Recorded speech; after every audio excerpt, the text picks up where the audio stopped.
Bwana mambo vipi? Karibu katika The Champions. Na leo katika The Champions tutakuwa na Champions. Bwana mambo vipi? Freshi. Za siku. Salama kabisa takako. Salama za huko tokako. Huko salama kabisa. Mimi nilikuwa nataka nijue kati ya chanzo cha upinzani kati ya Simba na Yanga, upinzani wa jadi ni nini?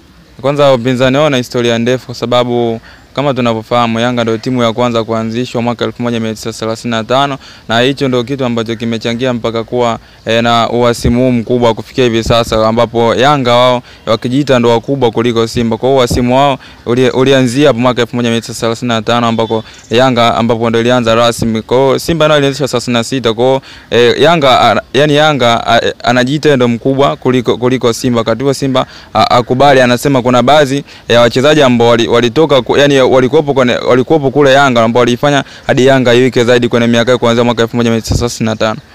Na upinzani huo kati wa Simba na Yanga, upinzani wao wa jadi ulianza mwaka gani?